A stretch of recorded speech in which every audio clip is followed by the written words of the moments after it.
rolling. Why is Dave Pedersen one of my favorite dudes of the universe? Yeah. Well, because without any negotiation at all, the moment that Dave kind of came into my life, we were immediately cracking like sight gags and jokes. I mean, the guy is actually a living, walking cosmic wink. You know? Okay. Yeah, I mean, And that's kind of the impression that we got as well. His total, he completely inhabits play, and just everything that implies. I mean, so he uses his body and his voice as a play. He plays with you. Oh, thank you. Queen Odessa gets her coffee. I'm so rude. I should have offered it to you guys, but after the interview. We're fine. I run on. Well, are you fine? Okay. No, please. If we won't send you away empty-handed. So. Okay. Yeah, I mean the guy is just he's a cosmic wink. I mean, he's fun. He's just, and I love to play. I love to play. And running a restaurant and doing this cuisine is beautiful and exquisite, but it's also just nerve-shatteringly hard. It's just a huge burden. You've kind of stepped back from it, haven't you? Not.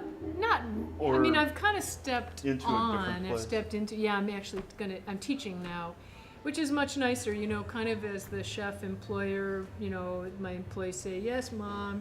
Yeah, boss. And now I go to classrooms and there's. What did you say there, Chef Piper? Oh, that's fascinating. They're very.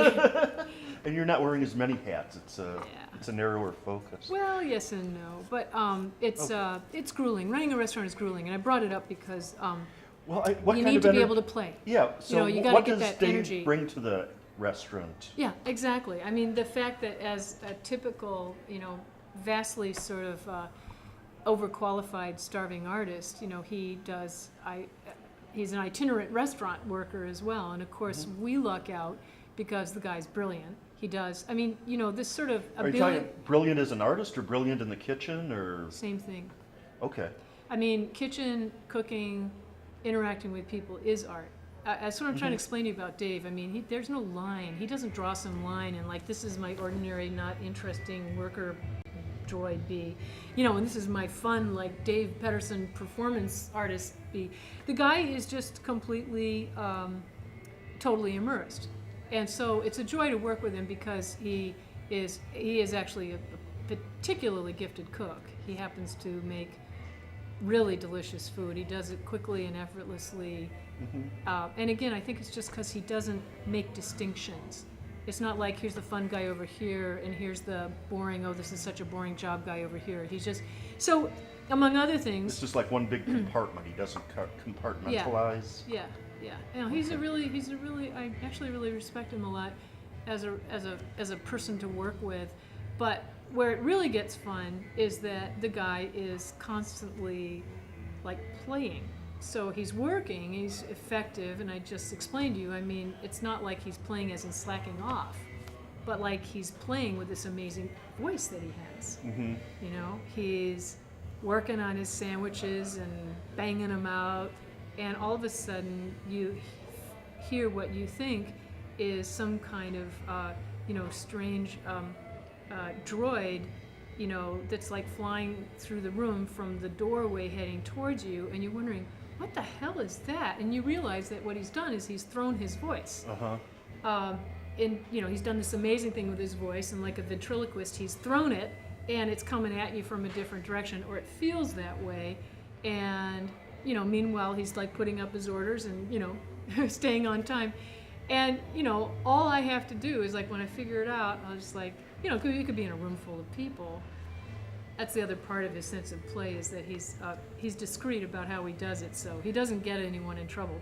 But I'll catch his eye after. First he'll play down, he'll keep making his sandwiches or doing his, I just kind of keep looking at him, and finally he feels my eyes burning a hole in his back, and he'll look up, and and that's when we're out. He's an amazing guy. So, I don't even know where to go with this. Well, you can see I like to play too. Yeah. Could you talk a little bit about cooking and art and music and how they work together? You think? Well, how edgy are you guys? What's that? I mean, how edgy are you guys? How do you mean edgy? Well, As edgy as you want. when my husband and I make love, very frequently, some of the things that come up are amazing sort of culinary techniques and terms, textures and effects. You said Sounds talk almost about- painterly. Okay. No, I mean, maybe the way that Dave is kind of like one-stop shopping, work, play, no division. It's all in the same thing. I think for me, food, cooking, it's kind of integrated into everything. I'm kind of owned by the art, if that makes any sense. Okay. I love food. I love to cook. I love to create. I look at stuff and I'm just, I'm off with. I mean, I'm just like, yeah. And the creativity is going all the time. As it applies to when I owned my restaurant, it was just an ultimate privilege to be able to work in a venue where I could create on the scale of having technicians and specialists. Like, I'm not a particularly adept meat cook. I mean, I cook meat at home all the time, but I don't cook it at a restaurant level. It's a little bit like being a great violinist playing in an orchestra, and just because you're a great violinist doesn't mean you can go over to the oboe section and, sass them out. So I have my areas of expertise, but running a restaurant and cooking is really exquisite, because I can go to my meat specialist and say, I have this idea, this is the effect I want, and let's start with this, and let's do it this way. And, we can create things, and then we get the greatest advantage of all with this art, with cooking art, is that you can keep tweaking it, you can keep doing it. So you get your order in for, this wonderful corn and muskmelon and lime salsa succotash at the beginning of the evening, and by the time you've made it for the 20th time at the end of the evening, you've really nailed that puppy. And so it's art that gets to really repeat. Okay. Now, when Dave first suggested that we talk to you, he says, "Yeah, Odessa really likes it when I sing in front of her restaurant." Yeah. What does that add to this kind of overall?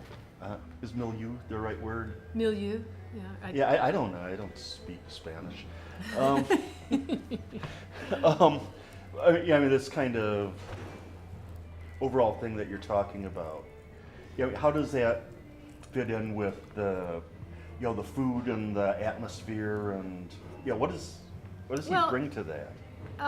It's sort of a little bit of unscripted craziness, which is just, again, part of what makes it all fun, makes it all worthwhile. So I encouraged Dave to come and kind of busker in front of the restaurant on Saturdays when we did our farmers market, because there were a whole heck of a lot of people just waiting in line, on the sidewalk, waiting to get into the cafe for their coffee and croissant. And I just thought, this guy's got such an awesome, crazy voice. Wouldn't it be fun if he's just like doing his thing?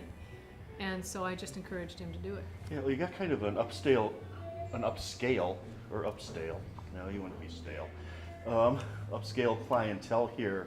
How do they react in general? I don't know what you're talking about, upscale. We're just peeps.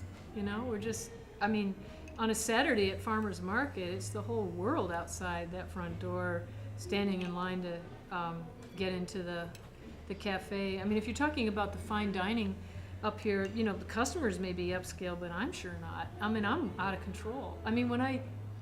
Why not? I run this until very recently, and that isn't why I got out of the restaurant business, because I was too wild, but as the proprietor of the restaurant, my job was to kind of trick people out of any kind of nervous attitude they may have about, some hoity-toity, uppity-tup, what? Yeah. That's not what we do. We do our art, and we love it, and we celebrate it. And like concert tickets or baseball tickets, or it costs, or paying the purchase price of a painting. There's some money involved, and but I want to tell you, as I've owned this place, in the early years, I actually had this crazy wild gypsy dude come in. he convinced me I should paint my door red because he said in Europe that was the symbol of hospitality for restaurants, and that itinerant musicians could come in and basically play for their supper and get a free meal. So he, among other things, painted my door red, and then he would come through the restaurant with his fiddle and play at, kind of waltz around the dining room, and not play, like fancy, weird ass cliche. He just played wild gypsy stuff and freaked the customers out, but I just loved it. Okay. Yeah. It must have resonated with them on some level, because they keep coming back, they Yeah. keep spending their money, whatever. Yeah.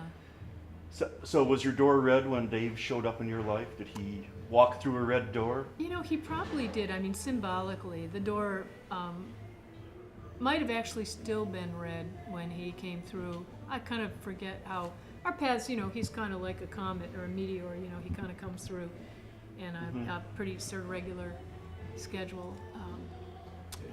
You were mentioning about cooking as an art and having different areas of expertise. What's Dave's? Where does he shine as a cook? Are you editing, by the way? Will you Oh be- yeah. yeah. Can I Yeah, just much make of this this an will aside? wind up on I need the- to do a little time check here. Sure.